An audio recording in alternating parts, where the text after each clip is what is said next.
It's 2024, but it feels like 1997, because the X-Men animated series is back, baby! Ron Wasserman theme song and all, with a whole new age rating, meaning Wolverine can finally do what he does best on More Than Robots. It's old, it's new, it's got something borrowed and something blue.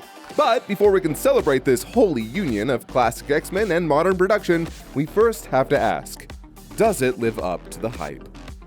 Funded by our all-powerful overlords at Disney, animated by Studio Mir and Tiger Animation, and showrun by Bo DeMeo, who looks like holy shit! X-Men 97 is a direct continuation of the good old Fox Kids show many of us grew up with, bringing back all their classic designs, but only a handful of their original voice actors. And in a time where, let's be frank, adaptations of the X-Men are struggling, I'm psyched to say that it is a huge success. With just a few problems. In terms of art and animation, it's overall a knockout. At its best, it's jaw-dropping, brilliantly choreographed fight scenes overflowing with creativity, great expression work across the board, and storyboarding that helps support both the show's grand spectacles and its more intimate moments. Cyclops using his kinetic beams to pull off wildly creative maneuvers, Rogue absolutely wrecking an army base complete with a full-on Inazuma kick, the fight against the Goblin Queen, Storm walking onto the scene like a fucking Final Fantasy summon, and the entire 5th episode. It sacrifices some of the original show's detail to focus on bold designs, smooth and expressive animation, and easy-to-read silhouettes, utilizing cinematic camera angles, masterful color theory, and often gorgeous, surreal imagery. It's one of the best animated programs Marvel has ever had. It's a feast for the eyes, no doubt. The only consistent problem is, those smaller scenes sometimes look a little stiff. A lack of detail and shading, combined with hard, clean line work and limited animation, sometimes makes it feel less like the X-Men and more like Archer. Also, I do not know what's going on with Magneto's lips. Why did they do this? He looks like he's wearing lip gloss. And I know that this is the outfit that he wore back in the 80s when he tried to reform, but it was a mistake then and a choice now. On the audio side, the cast is a mixture of new and old. On the new side, Ray Chase is killing it as Cyclops, balancing his earnest Boy Scout authority with simmering rage and clawing uncertainty. We get this done by working together as a team. Think you can do that, Logan? Jennifer Hale's Jean Grey is... well, Jennifer Hale's Jean Grey. It's a song we've all heard before, and it's a fan favorite. Her mind is dense, vague and uncertain memories, as if her awareness was born only yesterday. Matthew Watterson's Magneto is a wonderful performance, but his voice does sound a little young in comparison to how he looks. As you all will see, his fortune, his school, everything he built, everything he fought for, now belongs to me, my X-Men. Also, it reminds me of Diedrich Bader, take that as you will. Every other new castmate knocks it out of the park, no question. On the returning side, Cal Dodd slips back into Wolverine with ease, his aged voice only adding to the texture of everyone's favorite Canadian short king. Oh good, we're skipping the blabber. Alison Seeley Smith's Aurora once again brings the thunder with her commanding presence, but also nails the warmer, protective aspect of her character phenomenally. Now who does she think she is? Do not think. Be silent. Heed my commands and you shall survive. George Buza's Beast is wonderfully dorky, impossibly genuine, and brings the classic camp in a very welcome way.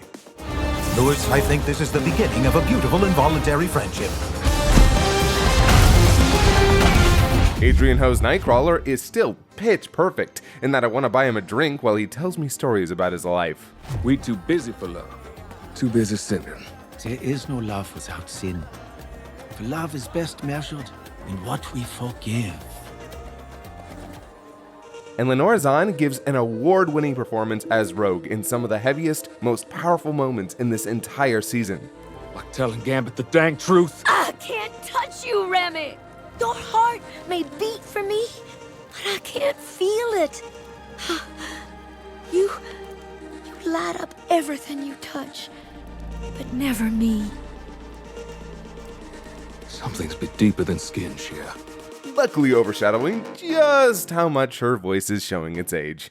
In terms of the score, it's easily a step up from the original, and the Newton brothers know how to bring the weight during dramatic moments. However, their over-reliance on variations of the opening theme does end up running it into the ground a bit over the course of the season, lessening its impact. A theme that, I should note, has been given a brand new arrangement for the opening and is a noticeable step down compared to the original. But that being said, the score is still largely effective, and that's an improvement on many shows of its ilk, including the original Shuki Levy score. Also, Ace of Base jump scare. So, it looks good, it sounds good, but the devil is in the details.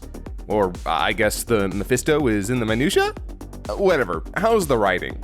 First, you gotta ask yourself, what do you want out of X-Men? Do you want soap opera drama about cloned lovers, star-crossed relationships, love triangles, and never-ending heartbreak? Do you want pulse-pounding action, utilizing a vast array of superpowers and weapons galore? Do you want social commentary about mob mentality, the optics of optic blasts, bigotry, and the struggle of doing what's right in a world that makes it feel impossible? Well, guess what? You're getting all that and more, because X-Men 97 wants to eat its cake and clone it too. Every single episode is packed to bursting with a rapidly developing plot at a breakneck speed that would make Quicksilver jealous. With only 10 episodes, they pack in what feels like 20, including an episode with Mojo, chock full of cute video game references and an absolutely inspired performance from David Arrigo Jr. This also means the show's love triangles, mercifully, get little time to overstay their already tenuous welcome, as the show is too busy bombarding you with interesting concepts, action set pieces, and characters. It also spends no time trying to get you up to speed. It lets its characters and the story do the talking for it. It trusts that you know who these characters are, and you don't need a primer to reintroduce them. Their struggles, fears, and aspirations are on full display with every line of dialogue, every dramatic moment, every heartbreaking loss. It's not bereft of exposition, but it never substitutes exposition for character development. Every episode pushes these characters forward. This show also fully embraces the crazy world of the X-Men comics. While the mutants are our focal point, all that the comic universe has to offer is at its fingertips, for better and for the weird. Storm doesn't just battle her inner demons, but an actual honest-to-God demon named the Adversary. Good old Charles Xavier is forcing aliens to learn about philosophy and the ethics of colonialism. X-Men 97 matches the freak of its source material with a stunning lack of shame. In a world of comic book adaptations that feel the need to endlessly apologize for their DNA, 97 wears it as a badge of pride.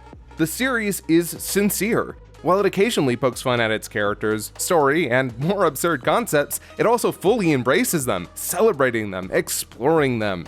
It discards the cynical irony that tainted the live-action films and still somehow persists in superhero films to this day, instead giving us some of the most authentic X-Men ever put to screen.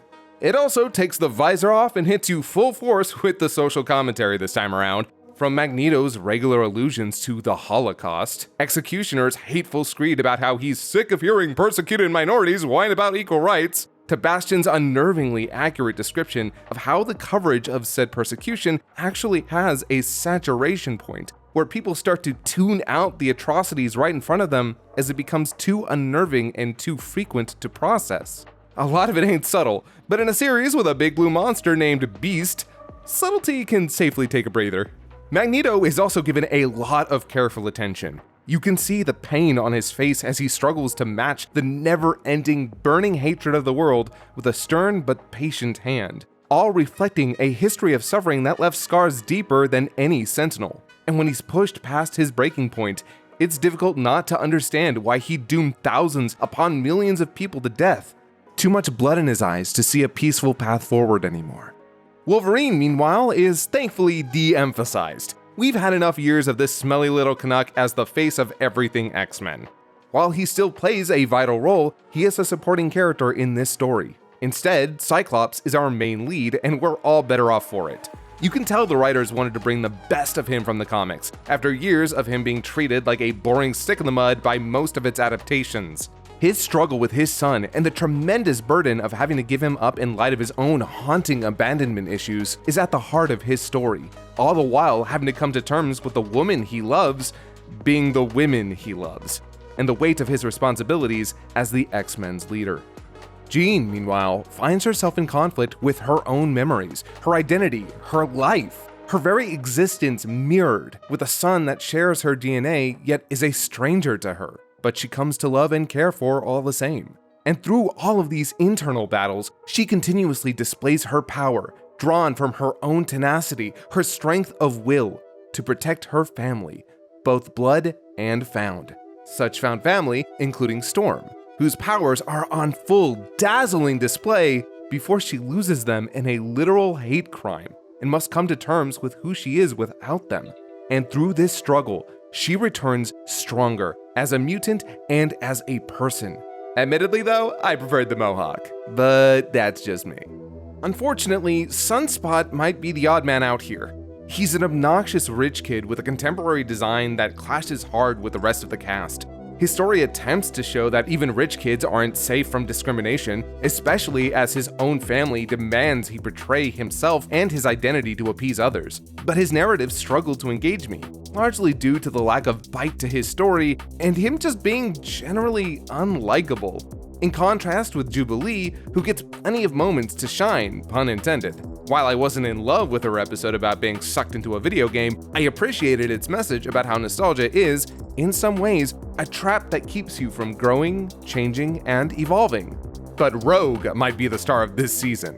I am a staunch critic of love triangles, but here, her conflict is so personal. The isolation Rogue feels, the never-ending agony of always being so close yet so far from her truest love, is just heart-wrenching. But the true tragedy is her only being able to feel his heartbeat after it's stopped, to touch his skin after his body has gone cold. Her rampage after Genosha's destruction is as understandable as it is terrifying. Gambit's death brings out the darkest parts of her character, even driving her to side with Magneto near the end. She continues to be a fan favorite, and I'm psyched to see her and the rest of the cast next season. However, while that breakneck pace I mentioned earlier means we're never languishing too long on any one story, and its variety keeps things freaky fresh, it does unfortunately come with some potential drawbacks. Many earth-shaking plot twists are revealed with little buildup and even less time to actively explore/explain them to their full extent. The entire Madeline Pryor storyline feels like a half season's worth of material burned through in 3 episodes. And while Bastion is a terrifying and effective villain, it does feel like his reveal comes a little too late to fully flesh out his character. Meanwhile, when Scott is left to lead the X-Men, we only get a taste of him in the role before Magneto saunters in with his unsettling lips and exposed, slutty shoulders. And before we can really explore Magneto in the role of Charles Xavier, he's off to lead Genosha. And before we can get a feel for him as a leader of this brand new country for mutants, the Wild Sentinel shows up to punish them for listening to Ace of Base. There's something truly unfortunate about how we only get half an episode on Genosha before, oops, all war crimes. It's far from ineffective, but it feels like so much potential is lost by not letting the city be an ongoing part of the narrative first, not letting us explore what it means to mutant kind, and thus invest more into it. It sometimes feels like, with the little time the show has with these storylines, that it's giving 100% to the necessary minimum. But to its credit, I am trying to be better.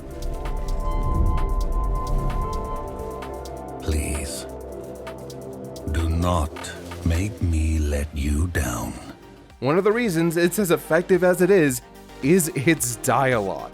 With a script this tight, every word counts, and the show is eager to indulge in magniloquence, fully playing into the captivating drama, mellow and otherwise, while its jokes are the perfect blend of corny and sincere, all in character. Mostly. Look, I understand writing Cap as someone considerate of international politics and the tightrope between justice and lawlessness, but we need a better balance between Mad Dog and a lapdog. Speaking of those cameos, this season provides plenty of surprising show-ups, including, but not limited to, Iron Man, Doctor Strange, Doctor Doom, and Daredevil. Oh, damn it! The Daredevil is in the details. It was right there. And yeah, 90s Spider-Man did make me pog, as the kids say. And seeing him back with Mary Jane felt like a pleasant slap to Joe Quesada's face. I'm glad they're comfortable involving other Marvel characters in the series while not letting them dominate the story. And plenty of X-Men from across the franchise also make cameos throughout, sometimes brilliantly by way of morph. The writers cleverly used them to tag in characters / power sets where bringing in the actual characters would have been a hassle. It's damn smart, as is this sweet little moment where Morph confesses their love to Logan via Jean Grey. We celebrate our non-binary buddy and their unrequited love. Some people say this show has the sauce, that special something that makes it feel distinct, a flavor that's both bold and familiar, that gives it that extra kick. And I agree, but I'd rather be a giant nerd about it. The show doesn't have the sauce, it's got the X factor. Here's waiting for season 2 and hoping for more seasons after that, and that they can get that whole debacle between Disney and DeMeo figured out. The man helped bring us some of the most authentic X-Men experiences in decades, and I'd love to see where his vision takes it. But if the second season is the last that we get and it ends with Wanda saying the thing, 10 out of 10, best X-Men show of all time.